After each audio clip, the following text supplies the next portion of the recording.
ကြာတော့သည်လဲမောင်စကားအပိုင်းလေးအခန်း3ထိုနေ့သတင်းကျွတ်ပွဲတော်ចောင်းပိတ်ရက်သည်သူမထံသို့ခါတိုင်းနှင့်များလိုမြိုင်ဆိုင်လှပစွာရောက်လာခြင်းမဟုတ်ပဲ၆တွေ့စွာရောက်လာခဲ့သည်ဇော်တို့ကိုမသိမ်လန်းသည်မြို့မတောင်ရဲ့ဤအဓိကလမ်းမဖြစ်ပြီးနှစ်စဉ်သတင်းကျွတ်ပွဲလမ်းသပင်ကျင်းပရာလမ်းလဲဖြစ်သည်သူမတို့အိမ်ရှိအပါအဝင်တလန်းလုံးမိဘုံများစီတန်းချိတ်ထားပြီးမိဘုံများအကြားတွင်ကာတွန်းရေးထားသောစက်ကူတစ်သားမိဘုံကလေးများလည်းကြားညက်ချိတ်ထားလေသည်လမ်းတောင်ချိုးများတွင်မြတ်စွာဘုရား၏ရုပ်ပွားတော်ပုံတူများမာနရုပ်များအာလဝကဘလူးရုပ်များမိဆိုင်များစုံလီအောင်ထွန်းပြီးဗုဒ္ဓဝင်ဇတ်တော်လာပြခန်းများပြုလုပ်ထားသောကြောင့်ဇော်တို့လမ်းသည်ရေနံချောင်းမြို့တွင်သတင်းကျွတ်ပွဲတော်၏အစီကားဆုံးလမ်းဖြစ်သည်ထိုနေ့သတင်းကျွတ်ကျောင်းပိတ်ရက်တွင်ရခင်နှစ်များလိုစိတ်လွတ်ကိုလွတ်မပြောနိုင်အောင်စိတ်တင်းကျပ်နေသည်မှာအင်္ဂလိပ်စာတော်အောင်ဘလို့လုပ်ရမလဲဟူသောအတွေးကြောင့်ဖြစ်သည်ဇော်အင်္ဂလိပ်စာကျူရှင်ယူပါသည်မြို့မှာမြောက်အရက်တွင်ရှိသောသိန်းကောလိပ်ကျူရှင်ဖြစ်သည်ဆရာကသူမတို့မိသားစုချို့တဲ့မှန်းသိ၍ကျောင်းလာခလော့တက်ရောက်သင်ကြားခွင့်ပေးခဲ့သည်ကျူရှင်တွင်သင်ရသောအင်္ဂလိပ်စာသင်တန်းသည်စာမေးပွဲအတွက်ပြီးပြည့်စုံကြောင်းသူမသိ၏သို့သောဤမျှနှင့်မကျေနပ်နိုင်ပါကျောင်းသင်ခန်းစာများလေ့ကျင့်ခန်းများအင်္ဂလိပ်တရားများကိုဆရာတင်သည်မြသူမအကုန်လေ့လာနာယူပြီးဖြစ်တော်လဲတစ်ခုခုလိုနေသေးကြောင်းသူမသိသည်ထို့သို့သိရသည်မှာနန္ဒကြောင့်ဖြစ်သည်စာမေးပွဲရက်မတိုင်မီတနေ့စီကနေ့ခင်းထမင်းစားကျောင်းဆင်းချိန်တွင်ဇော်ထမင်းဘူးပြန်သိမ်းပြီးစာရေးခုံတန်းဤအောက်ထက်လွယ်အိတ်တင်သည့်ခုံတန်းပေါ်သို့ပြန်တင်ခိုက်မှာသူမခြေထောက်အနီးတွင်လွင့်ကျနေသောစာရေးစက်ကူပြပြအခောက်ကလေးကိုမြင်လိုက်ရသည်ဇော်ငုံကောက်လိုက်ပြီးစဉ်းစားရခတ်နေ၏သူမတွင်ဤကဲ့သို့စာရေးစက်ကူလှလှလေးဖြင့်ရီးစားစာပေးမဲ့သူတယောက်မျှမရှိပါဇော်ဘေးကတငယ်ချင်းများမှလည်းရီးစားမရှိကြပါဇော်သည်အနှဲငယ်ဆက်စုလိုသောစိတ်ဖြင့်တနေရာရာမှလွင့်ကျနေဟန်ရှိသောစက်ကူပြအခောက်ကလေးကိုဖွင့်ဖတ်လိုက်၏သူမအလွန်အံ့ဩသွားသည်မင်းအပြာဖြင့်ရေးထားသောစလုံးများမှာအင်္ဂလိပ်စာများဖြစ်လေသည်သို့သောသူမ၏နဝမရန်အဆင့်အင်္ဂလိပ်ဘာသာအခြေခံဖြင့်ပေးစာတစ်စောင်ဖြစ်မှန်းသိ၏စာဤထိပ်တွင်တတ်ထားသည့်နေ့စွဲမှာ3ရက်10လ83နေ့စွဲဖြစ်သည်သူမတို့ရေးနေကြဒီရဆိုသောစကားလုံးဖြင့်မစပါနာမည်တစ်ခုနှင့်စထားသည်နာမည်ဤနောက်တွင်ကော်မာခံ၍သူမမသိသောစကားလုံးတစ်လုံးထိုစဉ်ကဘီလက်ဟူသောစကားကိုသူမမသိခဲ့ပါပြီးမှကျွန်ုပ်ဤသားဟုသောအတိတ်ပဲရသည့်စကားစုကိုဖတ်ရ၏ဟင်ဒါဖြင့်ဒါရီးစားစာလဲမဟုတ်ပါလားစာရွက်မှာနှစ်ရွက်ဖြစ်သည်လက်ရေးကျဲ၍စာလုံးတစ်ခုနှင့်တစ်ခုတစ်ဆက်တည်းရေးထားသည်နောက်စာရွက်အောက်ခြေကိုကြည့်လိုက်တော့လက်မှတ်တစ်ခုကိုလှပစွာရေးထားပြီးသူ့အထက်တွင်တင်ဤချစ်လှစွာသောမေမေဟူသောအင်္ဂလိပ်စကားစုကိုမြင်ရသည်သူမဤထိုးထွင်းဉဏ်ဖြင့်ပထမဆုံးသိလိုက်ရသည်မှာနန္ဒဖြစ်၏ဒီစာဟာနန္ဒစာပဲဖြစ်ရမယ်နန္ဒဤခုံနေရသည်သူမနှင့်အနီးဆုံးမဟုတ်ပါလားဟုတ်မှာပါဒီအတန်းထဲမှာပညာတတ်မိဘမှပေါက်ဖွာလာသောကျောင်းသားဟူ၍သူသာရှိတာပဲကြံလူများမှာသူမကဲ့သို့လက်လုတ်လက်စားမိဘများပွဲစားကုန်သည်များစိတ်လိတ်ခုံပိုင်ရှင်မိဘများမှဝေဖွာသောသားသမီးများသာဖြစ်သည်သူမတို့မိဘများသည်သားသမီးထံအင်္ဂလိပ်ဘာသာဖြင့်စာရေးမိသူများမဟုတ်ကြပါနန္ဒနေရာစီလှမ်းကြည့်လိုက်တော့သူ့ခုံရှေပေါ်မှာစာအုပ်တအုပ်ပွင့်လျက်သာလေဖြင့်လွင့်နေဟန်ရှိသောဖယိုဖယဲစာရွက်များကိုမြင်ရ၏သို့သောစာဤအစကနာမည်သည်နန္ဒနာမည်ကိုအင်္ဂလိပ်လိုရေးထားခြင်းလဲမဟုတ်ပြန်ပေထိုစဉ်ကသူမဘလောက်တုံးလိုက်တယ်လဲဆိုလျင် NOES ဆိုသောနာမည်ကိုအတန်ပင်မထွက်တတ်ချေစာကိုနန္ဒစာဟုထင်ကြတဲ့ကသူမအပြင်းအထန်စ조사၍ဖတ်တော့သည်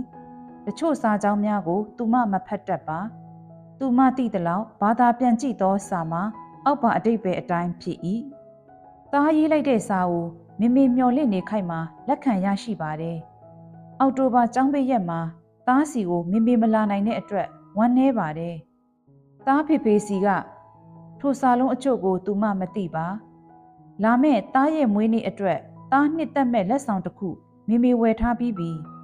ရ ဒီလက်ဆောင်ကိုတားအလွန်နှစ်တက်လိုက်မယ်လို့မေမျှော်လင့်တယ်မင်းရဲ့အန်ဒီမင်းစီလာတဲ့အခါအဲ့ဒါကိုယူလာပါလိမ့်မယ်နောက်ကစာပိုက်တစ်ခုလုံးကိုသူမလုံးစေပတ်စေဘာသာမပြန်တတ်ပါမသိတော့စကားစု3-4ခုပါ၏ထို့ကြောင့်ကြော်၍ဖတ်လိုက်သည်ဇီဝဗေဒဟာအလွန်ခက်ခဲတဲ့ဘာသာရပ်မဟုတ်ပါဘူးတားမှစွမ်းအင်ရှိကြောင်းမေသိပါတယ်မေပေးလိုက်တဲ့ Robinson Crusoe ကိုမင်းဖတ်ပြီးပြီလို့မေမျှော်လင့်ပါတယ်အချိန်စင်းနဲ့စာချက်ဖို့မေပြောထားတာကိုမမေ့ပါနဲ့မင်းဖေရဲ့စကားများကိုမင်းနာခံပါညအိယာဝင်ရင်မင်းရဲ့သွားတွေကိုတန့်ရှင်းပြီးမှအိပ်ပါကျေးဇူးပြု၍မေရဲ့အချစ်ကိုမင်းဖေကိုပေးလိုက်ပါစာထဲ၌မိမြစိတ်ပါဝင်စားနေသည်နည်းဆိုလျင်သူမအနီးတွင်တစုံတစ်ယောက်လာရက်မှန်းပင်မတိလိုက်ပါအဲ့ဒါငါစာဖြစ်လိမ့်မယ်ရုတ်တရက်အနာကပ်၍ခတ်တိုးတိုးပြောတန်ကြောင်းသူမဖြက်ကနေလှည့်ကြည့်လိုက်သောအခါနန္ဒကိုတွေးလိုက်ရသည်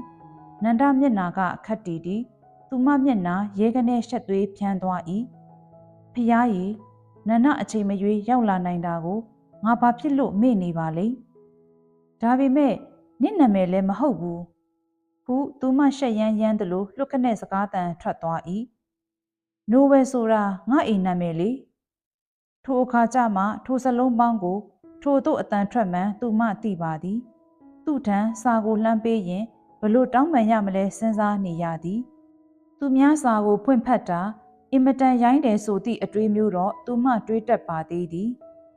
ငါခြေထောက်နာလွင့်ကျနေတာတွေ့လို့ငါကောက်ပြီးဖတ်လိုက်တာရပါတယ်ငါစာအုပ်ကြားကနေလွင့်ကျသွားတာဖြစ်လိမ့်မယ်ထိုခဏ၌သူမတို့နှစ်ယောက်အကြား၌အမြဲတမ်းရှိခဲ့သောတင်းကျပ်မှုသည်ကွယ်ပြောင်းနေ၏နင့်အမေကနင့်ကိုတိတ်ချစ်တာပဲနော်အေးအမေတွေရဲ့ထုံးစံအတိုင်းပေါ့ဟာနင့်အမေရောနင့်ကိုမချစ်ဘူးလားနန္ဒကစိတ်လိုလက်ရမေးနေတော့တိတ်ချစ်တာပေါ့ဟုသူမကခက်ကြွားကြွားကလေးပြန်ဖြေမိလေသည်ကမ္ဘာလောကတွင်အခြားအရာများနှင့်ရှင်လျင်သူမကနှိမ့်ချခြင်းနှိမ့်ချနိုင်တော်လေအဖေနှင့်အမေ၏ချစ်ချင်းမြတ်တာကိုစံထား၍နှိုင်းရှင်လျင်အစစအရာရာထက်သူမတာလွန်ကြောင်းဇော်အမြဲကုန်ယူလေရှိပါသည်သို့သောသူမအမေသည်အင်္ဂလိပ်စာမတတ်ပါထို့အပြင်သူမကိုစာမီတို့ကြက်ရမည်ဖြစ်ကြောင်းလဲလမ်းမညွန်တတ်ပါထိုအချိန်ကလေးကနန္ဒနှင့်သူမကြားရှိကွာခြားမှုကိုသူမသိခဲ့ပြီးနန္ဒသည်ကိုယ်ပိုင်စွမ်းအင်ရှိမည်ထက်မြက်မည်မိမိကိုယုံကြည်စိတ်ချစိတ်ရှိမည်သို့သောသူသည်သူမိဘကတီထွင်လမ်းညွန်ပေးလိုက်သောလမ်းကြောင်းအတိုင်းတတ်တာတာရှောက်လန်းနေရသူဖြစ်၏သူမကတော့နန္ဒလိုကံမကောင်းခဲ့ပါသူမမှာကိုယ်ပိုင်စွမ်းအင်ရှိသည်ပဲထားထက်မြက်သည်ပဲထားသူမကပို၍တာသည်မှာစ조사လိုစိတ်ဖြစ်သည်သို့သောမိမိကိုယုံကြည်စိတ်မှာတစ်ခါပျောက်သွား၏သူမသည်ကိုလျှောက်ရမည့်လမ်းကိုကိုဘာသာရှာဖွေ၍လမ်းရှင်း၍လျှောက်ရမည်ဖြစ်သည်တူညီသောအချိန်အတွင်းနန္ဒနှင့်ရှင်နိုင်စေရန်သူမကသူ့ထက်အစပေါင်းများစွာပို၍အပင်ပန်းခံရမည်ထိုတွေးသည်သူမကိုတစ်လျှောက်လုံးနှိပ်စက်နေသည်သူမ၏စိတ်တင်းကျပ်နေမှုကိုအကိုကြီးစီမှဖွင့်ဟပြောချင်စိတ်ပေါက်လာ၏သူမပတ်ဝန်းကျင်တွင်သူမကိုကူညီနိုင်သူမှာအကိုကြီးတစ်ယောက်သာရှိသည်ဟုအလိုလိုသိနေသည်အကိုကြီးရန်ကုန်မပြန်မီပြောပြမှဖြစ်မည်အကိုကြီးဇော်အင်္ဂလိပ်စာတိတ်တော်ခြင်းနဲ့ဘာတွေဖတ်ရမလဲထိုအချိန်၌အကိုကြီးသည်သူတကားမှတတိမပြုတ်ဘူးသောစိတ်အားထက်သန်မှုနှင့်စိတ်တက်ကြမှုကိုကောင်မလေး၏မျက်နာတွင်တစ်ခုချင်းအကဲခတ်မိသွား၏သူကတင်စော်၏စပင်ကိုချစ်စနိုးဖွာလျက်အင်္ဂလိပ်စာအုပ်များများဖတ်ရမယ် grammar စာအုပ်ကောင်းကောင်းဖတ်ရမယ်လေ့လာဖို့အချိန်တွေအများကြီးရှိပါတယ်ကွာဟုအားပေးနှစ်သိမ့်၏အကိုကြီးရန်ကုန်ပြန်ရောက်ရင်မိစော်အတွက်စာအုပ်တွေရှာပြီးပို့ပေးလိုက်မယ်ဟုတ်ပြီလားနားမလဲတာရှိရင်မရှက်နဲ့ဆရာမတွေကိုမေးနောက်တနေ့အကိုကြီးရန်ကုန်ပြန်သွားပြီးနောက်တစ်ပတ်အကြာတွင်သူမအတွက်စာအုပ်များလူကြုံနှင့်ပို့ပေးလိုက်လေသည်ဇော်သည်ထိုစာအုပ်များရသည့်နေ့ကအပျော်ကြီးပျော်လျက်ကျိုးကယခုတလောရှောင်ဖဲဖဲလုံနေသည့်ကိုပင်မေးလျော့ပြီးကျိုးကိုတွားကြွားဖို့စိတ်ကူးရသည်စာအုပ်များကိုပွေပိုက်လျက်တကားဖွင့်ထားသောဖြိုးအခန်းထဲသို့ခြေပြားထောက်၍ဝင်သွားမိ၏ထိုအချိန်မှဖြိုးသည်စပွဲတွင်ထိုင်၍စာရေးနေခိုက်ဖြစ်၏အမဲသူကစာရီပါတွေကြက်နေပါလားဟုသောအတွေးဖြင့်ဖြ ဖြိုးပခုံးပေါ်မှကြော်၍သူမဖတ်လိုက်သည်။အိုးလက်ဆက်သက်တော့ကိုရွှေဖြိုးကကြပြားတွေပါတွေရေးနေတာကိုမှန်းစံဘာတွေပါလိမ့်တွေ့တာလှပေမဲ့ပွဲရာကပဲချစ်တော့မယ်။ဖြိုးကကမန်းကရန်သူ့စာအုပ်ကိုပိတ်ပစ်လိုက်ပြီးဝုန်းကနေထားရက်၏မိစောနင်ငါအခန်းထဲကိုဘာလို့တိတ်တိတ်ကလေးဝင်လာတာတော့ဟုသူကခတ်ဆောင်ဆောင်မေးလေသည်အိုးခါတိုင်းလဲငါဒီလိုပဲဝင်တာပဲဟုသူမအနှဲငယ်မခံချင်စွာပြန်អော်မိ၏ဖြိုးကိုစစ်စစ်ကြည့်တော့ဖြိုးမျက်နှာလွှဲပစ်သည်ကဲပြောဘာခိုင်းမလို့လဲစောရင်ထဲမှာဆူရှာရှာအောင်သွား၏သူ့စီလာတိုင်းသူမအမြဲတမ်းတခုခုခိုင်းဖို့ဟုသူထင်လေသလားမသိပါမခိုင်းပါဘူးဟာငါနင့်ကိုကြွားစရာရှိလို့လေနင်စိတ်ဝင်စားနိုင်ရဲ့လားဘာလဲဒီမှာသူမကလက်ထဲကစာအုပ်များကိုကျိုးဤကတင်ပေါ်ဖြန့်ချလျက်ပြမိသည်အကိုကြီးကငါအတွက်ပေးလိုက်တာတွေအငယ်တန်းစာစီစာကုန်းဟုအတိတ်ပဲပြန်လို့ရတော့ဂျူနီယာအက်ဆေဦးထွန်းငိန်အင်္ဂလိပ်မြန်မာအပိဓာန်နိုင်ငံခြားကျောင်းသားများအတွက်အင်္ဂလိပ်တတာ Learner's Dictionary အင်္ဂလိပ် idiom များဖြိုးကစာအုပ်များကိုတိတ်ဆိတ်မဝင်စားသလိုတစ်ချက်သာကြည့်သည်ထို့နောက်အစွမ်းကုန်အလိုလိုက်ရန်ဆုံးဖြတ်ထားသောအကိုတယောက်၏အပြုံးမျိုးဖြင့်ကဲဟုတ်ပြီဒါပေမဲ့နင်အင်္ဂလိပ်စာတော်ပြီးသားပဲမဟုတ်လားရှစ်တန်းမှာအင်္ဂလိပ်စာဂုဏ်ထူးတောင်ရခဲ့သေးတာပဲဒါပေမဲ့ငါအဲ့ဒီထက်ပိုတက်ချင်တယ်လေသူမမျက်နာမှာမာနရိပ်နဲ့အခမ်းရခတ်သောအရေးကိုသူအကဲခတ်မိသွား၏ငါဘေးရင်ဟောလိုက်မယ်နင်တို့အတန်းထဲမှာနင့်ထက်အင်္ဂလိပ်စာတော်တဲ့လူရှိရမယ်ချိုးကမချိုမချင်းပြုံးရင်ပြောတော့သူမလန့်ဖြတ်သွား၏ငါမျက်နာကအဲ့ဒီလောက်တောင်ထင်ရှားနေသလားဟဲ့မဖြစ်ဘူးရှေ့လျှောက်ပြီးငါခံစားမှုတွေသူများမမြင်အောင်ဖုံးတက်ဖို့လိုနေပြီသူကမိန်းကလေးလားယောက်ျားလေးလားသူမအနှဲငယ်တုံဆိုင်နေပြီးမှယောက်ျားလေးဟုဖြေသည်ထို့နောက်မျက်နာပေါ်မှာပြောင်းလဲသွားမိသူ့အမူအရာကိုမလွတ်အောင်စောင့်ကြည့်နေမိသည်သူကခက်မဲ့မဲ့ပြုံးပြီးခေါင်းတစ်ချက်ဆက်ပြလိုက်သည်သူဘာမှဆက်မမေးတော့ပါသူမကကရင်ပေါ်တွင်ဖြန့်ထားသည့်အင်္ဂလိပ်စာအုပ်များကိုပြန်ကြည့်လိုက်မိသည်အင်္ဂလိပ်စာအုပ်များကိုမြင်လိုက်ချိန်ကပြသသောသူ၏စိတ်ဝင်စားမှုမှာနေပါလွန်သည်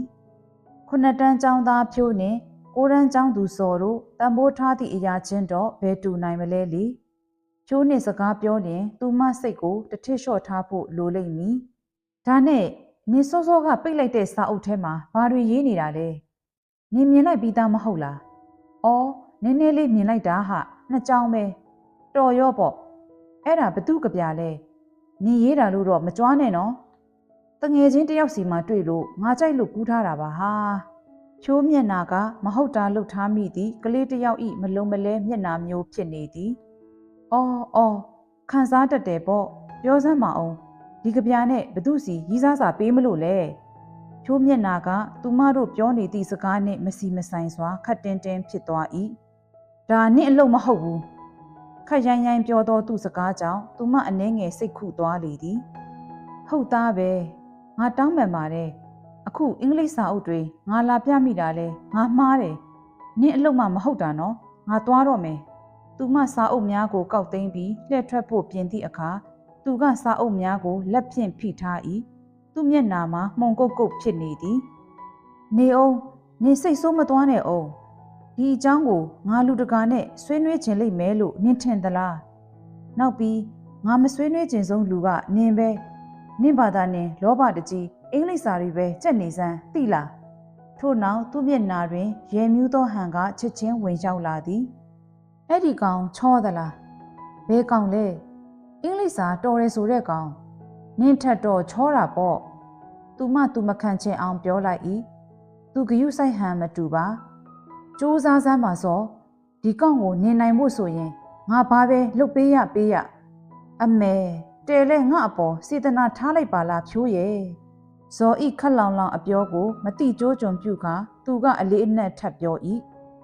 ဒီကောင်ကနင့်ကိုနိုင်သွားမှာစိုးလို့ပါတစုံတဦးသည်သူ့ဘဝတွင်နှိမ့်ချအားငယ်မှုဟု၍ဘယ်တော့မှမရှိခဲ့လျင်အာဃာတဆိုသည်လည်းဘယ်တော့မှရှိလိမ့်မည်မဟုတ်သူသည်အရာရာတွင်ကြည်အေးလွယ်လိမ့်မည် နောက်ပြီးလောဘဆိုသည်လည်းသူ့တွင်ရှိလိမ့်မည်မဟုတ်သူသည်အရာရာကိုပေးရလက်ကံသဘောထားလိမ့်မည်ထိုကဲ့သို့သောလူအမျိုးအစား၏အကောင်းဆုံးနမူနာမှာနန္ဒဖြစ်၏နန္ဒအပေါ်တင်တင်စောကတစ်ဖက်သက်မနာလိုစိတ်ဖြင့်အာကာဒထားမိတော်လဲသူကသိရိပ်မိဟန်မတူသို့မဟုတ်အလေးနဲ့မထားတာလည်းဖြစ်နိုင်သည်ထို့ကြောင့်လဲသူ့မွေးနေ့အတွက်တဒန်းလုံးကိုအုံနှုတ်ခောက်ဆွဲကြွေးဖို့ဖိတ်သောအခါမင်္ဂလိအားလုံးကိုဖိတ်ရန်သူမကိုတာဝန်ပေးခြင်းဖြစ်လိမ့်မည်နန္ဒမွေးနေ့သည်ဒီဇင်ဘာလ1ရက်စနေနေ့တွင်ကြာရောက်၏တောက်ကြနေ့မှာသူမကိုသူကထိုအကြောင်းလာပြောသည်ငါတို့အိမ်ကတော်တော်ဝေးတယ်ဆိုတာငါသိပါတယ်ဖိတ်ရတာလဲအားနာပါတယ်ဒါပေမဲ့ငါမှတငယ်ချင်းတွေဘလောက်များတယ်ဆိုတာဖေဖေကိုကြွားချင်လို့ဖေဖေကပြောတယ်လေငါတိတ်ကြီးကျယ်ပုံမျိုးနဲ့ငါမှတငယ်ချင်းမရနိုင်ဘူးတဲ့အဲ့ဒါဟုတ်တာပဲစိတ်แท้ကသာသူမကြိတ်၍ထောက်ခံမိသည်ဖေဖေကားကဂျစ်ကားတေးသေးလေးဆိုတော့တဒန်းလုံးစမှမဟုတ်တဲ့အတူတူထိုအခါသူမသူ့စကားကိုဇွတ်ဖြတ်ပြောလိုက်မိ၏နေပါအောင်နေ့မွေးနေ့အခမ်းပွဲကိုလူ46ယောက်စလုံးတက်လိမ့်မယ်လို့နေမျှော်လင့်ထားတယ်ပေါ့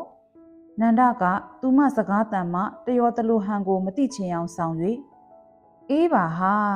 ငါစကားပြောလောကြီးသွားလို့ပါတဝက်လောက်တော့ငါ့ကိုချီးမြှင့်ကြမှာပါနင်တို့နေ့လယ်12နာရီမထိုးခင်ညောင်လပတ်စကားနဲ့လာခဲ့ရမှာပဲငါနဲ့ဇော်ဝင်းနဲ့ကုန်းထိပ်ကနေနင်တို့ပါလာမဲ့ကားကိုနင်မှားသွားပြန်ပြီနေ့မွေးနေ့ပွဲကိုငါလာနိုင်မှာမဟုတ်ဘူးဒီတစ်ခါတော့နန္ဒတိတိတာတာမျက်နှာမကောင်းပဲဖြစ်သွား၏ဘာဖြစ်လို့လဲနင်စနေနေ့မှာဘာအလုပ်ရှိသလဲအသင့်တော်ဆုံးသောအဖြေကရှိပြီးသားမိမိနေမကောင်းလို့မိမိအလုပ်တွေအများကြီးကူလုပ်ရမယ်ဘာအလုပ်တွေလဲ sorry ငါဆက်စုရရောက်သွားပြီအေးဟာနေမလာနိုင်မှုဆိုလို့ငါစိတ်မကောင်းပါဘူးအမှန်တိုင်းပြောရရင်ဒီတဒန်းလုံးမှာငါအလားစေခြင်းဆုံးကနင်ပဲအိုးသူမမယုံကြည်နိုင်စွာသူ့ကိုမောကြည့်မိ၏ထိုစကားကိုပြောလိုက်သူ၏မျက်နှာမှာခတ်တီတီပင်အတန်းထဲတွင်အင်္ဂလိပ်စာဖြေစဉ်တွေ့ရလိရှိသောတေချာမှုမျိုးကိုယခုလဲတွေ့နေရသည်နတ်မောင်ရွှန်းလက်သောမျက်လုံးများကိုလှပတည်သက်သောမျက်တောင်စင်စစ်များဖြင့်အနားကွထားသောကြောင့်ပုံမအားကောင်းနေတာဖြစ်မှာပဲမယိုးမသားပုံစံမျိုးရှိုးတို့ရှန်တန့်ပုံစံမျိုးလုံးဝမရှိပဲဤစကားကိုသူပေါ့ပေါ့ပါပါကလေးပြောချလိုက်ခြင်းဖြစ်၏သူမသည်အနှဲငယ်အားနာသွားသလိုမျက်နှာကိုငုံချပစ်လိုက်၏သူမဤစာရေးခုံနှန်းပေါ်မှာသူ့လက်ဖွားနှစ်ဖက်ထောက်ထား၏သူ့လက်သေးများကိုညီညာတည်သက်စွာတိတိရိရိညှက်ထားသည်လက်ခုံပေါ်နှင့်လက်ချောင်းများ၏အရင်ဆုံးအစစ်ပိုင်းများပေါ်တွင်ရှိသောမွေးညင်းနုနုများကရွှေရောင်လက်နေ၏ဖျားရည်သူ့လက်ချောင်းများဟာတိတ်တည်သက်လှပါလားသူ့ဘယ်ဘက်လက်တကြွယ်မှာရွှေလက်စွပ်ကိုကြောက်မပါဘဲဝတ်ထား၏လက်စွပ်ပေါ်ရှိရွှေဖြင့်ဖော်ထားသောအင်္ဂလိပ်စလုံးမှာသူမဘက်ကစောက်ထိုးကြည့်တော့လဲအန်ပင်ဖြစ်နေသည်ငါစူးစမ်းပါမယ်သို့တော့သူ့မွေးနေ့ပွဲသို့တွားဖြစ်မည်မဟုတ်မှန်းသေချာပေါက်သိသည်ငါဆုံးဖြတ်ချက်တစ်ခုကိုပြင်ဆင်ပြစ်ရလောက်အောင်နင့်မျက်လုံးတွေကမစွမ်းဆောင်နိုင်သေးပါဘူးဒါပေမဲ့ဒီနေ့နင်ငါ့ကိုကြည့်လိုက်တဲ့မျက်လုံးတွေအတွက်မွေးနေ့လက်ဆောင်တစ်ခုခုတော့လူကြုံနဲ့ပေးလိုက်မှာပါနောက်တစ်နေ့စနေနေ့တွင်ဇော်မနက်ခင်းကလေးကအလုရှုံနေ၏သူမမှချမ်းသာသမျှကိုပိုင်ပစ္စည်းမှာစာအုပ်များသာဖြစ်သောကြောင့်မွေးနေ့လက်ဆောင်ကိုစာအုပ်တစ်ခုခုပေးဖို့မှန်းထားသည်ဒါဖြင့်ဘာစာအုပ်ပေးရမလဲအများအားဖြင့်တော့မိမိဝယ်ပေးထားသောဝတ္ထုစာအုပ်များသာဖြစ်သည်သူဝတ္ထုမှဖတ်ရဲ့လားကိစ္စမရှိပါသူမပေးလျင်သူ့လက်ထဲရောက်လျင်သူဖတ်မှာပါပဲတက္ကသိုလ်ဖုံးနိုင်ဤစာအုပ်များကိုစဉ်းစားသည်တငယ်ချင်းလိုပဲဆက်၍ခေါ်မိခိုင်ကောင်းတော့ကောင်းပါရဲ့ဝတ္ထုနာမည်ကသူစဉ်းစားစရာဖြစ်နေမလားညီမလေးရဲ့စိုးရိမ်မိတယ်မဖြစ်သေးပါယောက်ျားလေးတစ်ယောက်ကိုပေးဖို့ကောင်းသည့်ဝတ္ထုနာမည်မျိုးမဟုတ်ຫນွေကန္နာဦးမဖြစ်သေးပါသူသိမ့်တန်းထွန်းဤဝတ္ထုများကြိုက်တတ်လေမလားစာအုပ်တွေပွနေအောင်ရှာကြည့်ပြီးမသင့်တော်မိစာအုပ်များပြန်ထည့်လိုက်၏သိမ့်တန်းထွန်းဤအချစ်ယူးလေးရဲ့အချစ်ဦးမပန်မာနဲ့ကြွေခြင်းနဲ့အချစ်ဝတ္ထုတွေကိုလည်းသူ့ကိုလက်ဆောင်ပေးဖို့မကောင်းပါနောက်ပြီးသိမ့်တန်းထွန်းဤဝတ္ထုများမှာအကိုကြီးဤဝတ္ထုများဖြစ်ကြသည်သူတစ်ပါးကိုပေး၍မဖြစ် စာအုပ်တစ်တာအောက်ဆုံးတွင်စိတ်ထွေပြန်းစရာမလိုသောခေါင်းစဉ်ဖြင့်တိမ်မွေ့သည့်ဝတ္ထုစာအုပ်ကိုတွေ့သွား၏တက္ကသိုလ်ဖုံးနိုင်၏ချစ်သောဤကဘာဖြစ်သည်ဒီစာအုပ်ကတော့ခေါင်းစဉ်အနေနဲ့ရောအကြောင်းအရာအနေနဲ့ရောနန္ဒကိုလက်ဆောင်ပေးဖို့အသင့်တော်ဆုံးဖြစ်မှာပဲစာအုပ်တွေပွားလို့ဘာလုပ်နေတာလဲဟာဖြိုးကသူမအနီးတွင်ဝင်ထိုင်ပြီးဆက်စုလေသည်စောစောစီစီဘောလုံးကန်ရမှပြန်လာပုံရသည်စွတ်ကျဲလက်ပြက်နှင့်ပစိုးကွက်ကျဲကျဲကြီးကိုဖတ်တူတူပိုတီပတ်တီဝတ်ထားသည်အရွယ်နှင့်မလိုက်အောင်ကိုကာရလေးကျင်ခန်းလိုက်စားသူပြီးချွေးဆူနေသောသူ့လက်မောင်လက်ဖြံများမှာကျစ်လစ်လာသည်နှုတ်ခမ်းမွေးရေးရေးနှင့်ပေါင်းလိုက်တော့သူမထက်9နှစ်လောက်ပိုကြီးသွားသလိုထင်ရ၏သူမစာအုပ်တစ်တာထဲသို့စာအုပ်တွေပြန်ထည့်နေလိုက်သည်တအုပ်ပဲခြံထားလိုက်၏နင်ဒီစာအုပ်ဖတ်ဘူးလားဖြူချစ်တော်ဤကပါမဖတ်ဘူးငါကတက္ကသိုလ်ဖုံးနိုင်ကိုမကြိုက်ဘူးဟာအမဲဘာဖြစ်လို့ဟာသူ့ဝိထုတွေကစိတ်ကူးရင်နေတာချီပဲတိတ်လွမ်းတက်တဲ့လူတွေငါနဲ့တော့မဖြစ်ပါဘူးဟာသူမသဘောကျစွာအတန်ထွက်အောင်ရေမောမိ၏ဟုတ်ပြီဒါဖြင့်အခုငါကယောက်ျားလေးတစ်ယောက်ကိုလွမ်းခိုင်းမလို့လေဘသူတော့နန္ဒဘဲကကောင်တော့ကျိုးမျက်နှာထားကလူတစ်ယောက်ကိုလဲပင်ညှစ်တက်တော့မိကြုံမျိုးဖြစ်သွား၏သူမသဘောကျစွာရေလိုက်မိပြန်သည်တို့အတန်းတဲကလေဘာလဲအင်္ဂလိပ်စာတိတ်တော်တယ်ဆိုတဲ့ကောင်လားသူမအံ့ဩတုန်လှုပ်သွားသည်နင်ဘလို့သိလဲဒီမယ်မိစောနင်ပါဇက်ဟရင်ဥပနခွေရှိတယ်ဆိုတာငါသိပြီးသားလုံမနေနဲ့နင်တို့နှစ်ယောက်ကဒီအစ်စ်နောင်ရောက်နေကြပြီလားသူ့အတန်ကအန်ကျိတ်ထားရင်ပြောသည့်စကားတန်မျိုးဖြစ်နေ၍သူမကမန်းကတန်ခေါင်းရမ်းပစ်လိုက်လေသည်မဟုတ်ဘူးဒီကိစ္စကတိတ်ရိုးသားပြီးတိတ်ရှင်းပါတယ်ဒီနေ့သူ့မွေးနေ့အခမ်းပွဲမှာအုံနှုတ်ခောက်ဆွဲကျွေးမယ်တဒန်းလုံးဖိတ်တယ်ငါမသွားချင်ဘူးအဲ့ဒါကြောင့်ခင်ဝေတင်းလာရင်ဒီစာအုပ်ကိုမွေးနေ့လက်ဆောင်အဖြစ်ပေးလိုက်မလို့ဘာမှမပေးနဲ့ဒီကောင်ရောက်တက်သွားမယ်ဖြိုးကတော့ဒီကနေ့သူမဘာပြောအတိုက်ခံလုပ်တော့မှာပဲနေပါဦးနင်ကငါ့ကိုဘာမလုပ်နဲ့ညာမလုပ်နဲ့လို့အမိပေးနိုင်ခွင့်ဘယ်တော့မှရသွားတာလဲသူမစကားကဖြိုးကိုခက်ပြင်းပြင်းထိမှန်သွားပုံရ၏သူဘုံကနေထားရက်လိုက်သည်နောက်ပြီးသူမကိုအနှစ်အလားလားကရန်ညိုးထားခဲ့သည့်ရန်သူတယောက်လိုကြည့်သည်အေးနင်ဒီစာအုပ်ကိုနင်စိတ်နဲ့နင်ပေးပေါ့ငါဘာမှမတားဘူးနင်နဲ့လည်းရှေ့ဆက်ပြီးအပေါင်းအသင်းလုပ်ဖို့စိတ်မကူးတော့ဘူးနေအောင်လေဖြိုးသူဘာဖြစ်လို့ဒီလောက်ဒေါသကြီးရတာပါလဲဖြိုးကလှည့်ထွက်သွားရမှတန်ကနေရက်လိုက်သည်ဒီတော့မှသူ့လက်ထဲမှာကင်ထားသောအရာကိုသူမမြင်မိသည်ကြီးမားသောမလကာတိဖြူဖြူပွားပွားနှလုံးတစ်ခိုင်နဲ့တွဲနေသည်အိုးသူဘောလုံးသွားကန်သည်သူတို့လေပေါ်ကျောင်းနှစ်ပေကခြံမှာမလကာတိတွေအများကြီးရှိတာပဲနောက်ပြီးသူမမလကာတိကြိုက်တတ်မှန်းလဲသူသိထားသည်ဘာတော့နင့်လက်ထဲကမလကာတိလေးတော့ငါနဲ့အဆက်အသွယ်မဖြတ်ခင်ပေးခဲ့ပါအောင်ဟဲ့ခွေးမသူ့မျက်နှာထားကနည်းနည်းပြေလျော့သွားပြီးသူ့လက်ထဲကမလကာတိခိုင်ကိုသူမစီခတ်တာတာပစ်ပေါက်ပေးလိုက်လေသည်သူမစီအဖမ်းလိုက်မှသူမလက်ထဲကချစ်သောဤကဘာစာအုပ်ကအောက်သို့လွတ်ကျသွား၏သူကအောက်ကျနေသည့်စာအုပ်ကိုလာကောက်ခိုင်သူမကမလကာတိတစ်လုံးကိုချက်ချင်းကိုက်စားပစ်လိုက်သည်ချိုလိုက်တာနော်နင်စားအောင်မလားမစားဘူးသူကစာအုပ်ကိုရှေ့ဖုံးနောက်ဖုံးတေးသေးချာချာကြည့်ပြီးစိတ်လျှော့လိုက်သူတူဤမျက်နှာမျိုးဖြင့်အေးလေနင်တစ်တော်မယ်ထင်လို့လှုပ်တဲ့အလုပ်ကိုငါနှောက်ယှက်ဖို့မကောင်းပါဘူးပေးချင်ပေးလိုက်ပါငါပတ်ကင်ဆက်ကူလေးနဲ့တေးသေးချာချာထုတ်ပေးပါမယ်ဟုစစ်ပင်ငိမ့်စကားဆိုသည်ဟဲ့ငါမပေးတော့ပါဘူးပေးငါပြန်သိမ်းလိုက်တော့မယ်နင်မှန်ပါတယ်သူရောက်တက်သွားမှာပေါ့သူမသည်စာအုပ်ကိုတစ်တာထဲပြန်ထည့်လိုက်၏ထိုအခါသူ့မျက်လုံးများလက်ခနဲ့တောက်ပသွားပြီးပူစာသည့်မုတ်ကိုရသွားသောကလေးငယ်တဦးကဲ့သို့ကျေနပ်သွားလေသည်ကျမဖတ်ပြတာကိုအစအဆုံးနားဆင်ပေးခဲ့တဲ့အတွက်အားလုံးကိုကျေးဇူးတင်ပါတယ်အပိုင်းလေးကိုဒီမှာပဲရပ်နားပြစီရှင်နောက်လာမယ်အပိုင်း9ကိုလည်းဆက်လက်စောင့်မျှော်နားဆင်ပေးကြပါအောင်ရှင်နောက်ထပ်တွေမှာလည်းစိတ်ဝင်စားစရာကောင်းတဲ့စာပေတွေပညာပေးသုတယတ္တဆောင်းပါးတွေကိုတင်ဆက်ပေးသွားမှာဖြစ်တဲ့အတွက် စောင့်မျှော်ခန်းစားပေးကြပါအောင်ရှင်ကျမတို့ရဲ့ channel လေးကိုလည်း like and subscribe လေးလုပ်ပေးဖို့လည်းမမေ့ပါနဲ့နော်